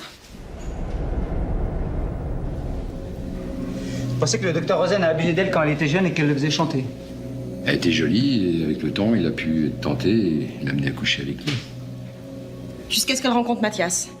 Elle a dû lui raconter son histoire quand elle a pris conscience que Rosen avait abusé d'elle. Puis quand la banque a refusé le crédit à Mathias, Vanessa a aussitôt pensé à Rosen. Ils avaient besoin d'argent pour partir en Australie. Mais ils ont été un peu trop gourmands et c'est là que Rosen a paniqué. Il aurait organisé un faux kidnapping pour les faire disparaître tous les deux. Bon, ça tient la route, mais on s'emballe pas. On commence par retracer ses déplacements durant les dernières 24 heures et puis on épluche ses comptes bancaires. S'il a effectué des retraits importants, on demandera ce qu'il a fait de l'argent. Rosen a plusieurs comptes en banque, dont un plan épargne logement. À part ça, je vois rien de suspect, que des petits retraits. On est peut-être allé un peu vite, non? C'est quoi ce virement-là? 150 €. Oui. Vers un compte épargne, au nom de son fils. Mais oui, les parents font souvent ça. Ils ouvrent un compte à leur enfant pour pouvoir profiter des intérêts. Mes parents avaient fait ça pour nous aussi. Je vais appeler la banque pour voir s'il y a eu des retraits sur le compte de son fils. Rosen s'est fait porter malade à l'hôpital hier toute la matinée. Il n'était pas non plus à son cabinet, j'ai vérifié. À l'heure où Vanessa et Justin ont disparu, personne ne sait où il se trouvait. Et deuxième élément, il possède une moto. Un moyen rapide et discret de se déplacer. Je vous remercie. Il y a 2 semaines, Rosen a retiré 20 000 € sur le compte de son fils. Bah tiens. Je vous en prie. N'oubliez pas que je suis absent la semaine prochaine. Absolument. Ah, dans 15 jours, donc. Au revoir, docteur. Au revoir, madame. Bonjour. Qu'est-ce qui se passe? On voulait juste savoir si vous avez eu des frais importants ces derniers temps. Des frais? Non, pourquoi? Vous avez retiré 20 000 € il y a 2 semaines. Vous pouvez nous dire ce que vous avez fait de cet argent? C'est un interrogatoire. Absolument. Je les ai prêtés à un ami. On va vérifier. On va commencer par une petite perquisition. Vous avez eu pas mal de contretemps avant-hier, on dirait. Vous allez nous expliquer tout ça, docteur Rosen. Regarde ce que j'ai trouvé dans le garage. 2 bonnes vieilles camisoles de force qui appartiennent à l'assistance publique. On enfilait ça aux malades récalcitrants. Ça leur est Immobilise les bras, sans les blesser, sans laisser de traces. Plutôt pratique. Regardez Mathias et Vanessa tranquilles avant de les tuer.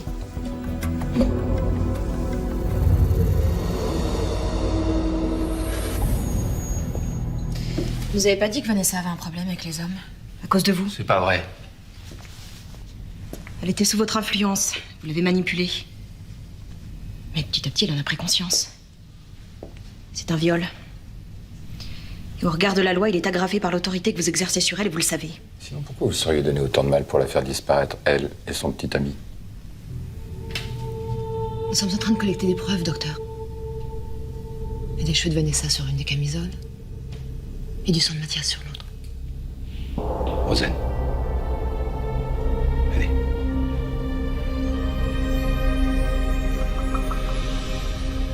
Un soir, Vanessa est venue me trouver à mon cabinet. J'étais sur le point de partir. Je vais aller droit au but, docteur. Ce qui s'est passé entre nous, c'était pas bien. Vous auriez pas dû, ça me ronge. Mais voyons, Vanessa, tu aimais bien que je m'occupe de toi. Non, vous pouvez pas dire ça. Tu vas bien changer, ma petite.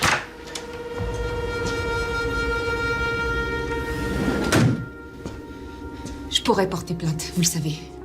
Mais on a décidé autre chose. On va partir loin d'ici, loin de vous. Mais pour ça, on a besoin d'aide, de votre aide. Combien?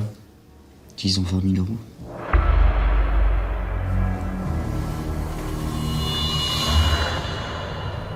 J'ai payé.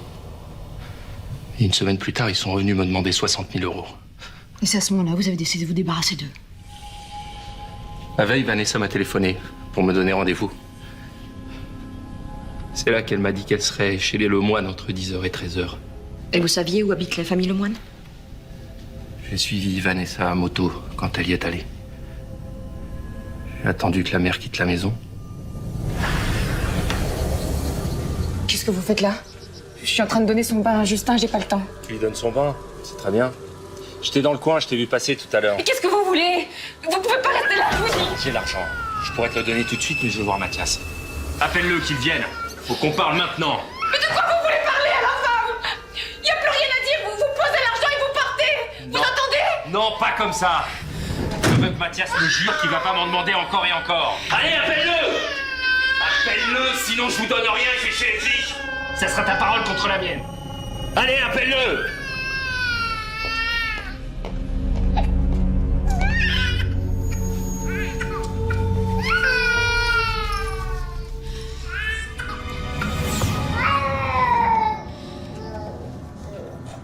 Oui, c'est moi.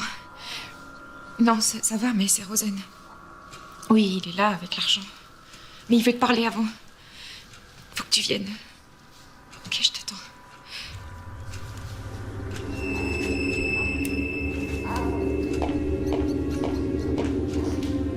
Docteur Rosen?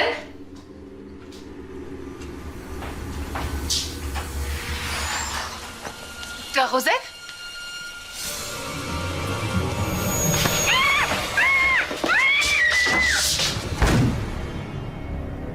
J'ai attendu Mathias.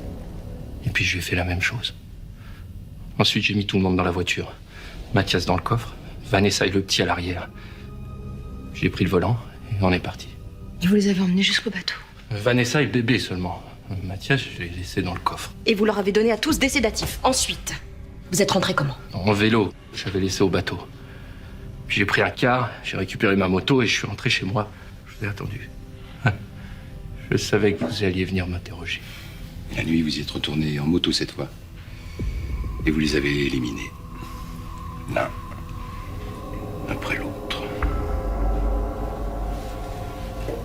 Ils partaient s'installer en Australie. Vous n'auriez plus jamais entendu parler d'eux.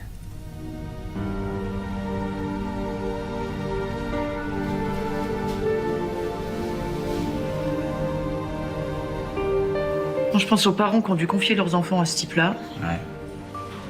Les parents de Vanessa. Je vais être obligé de leur expliquer ça aussi.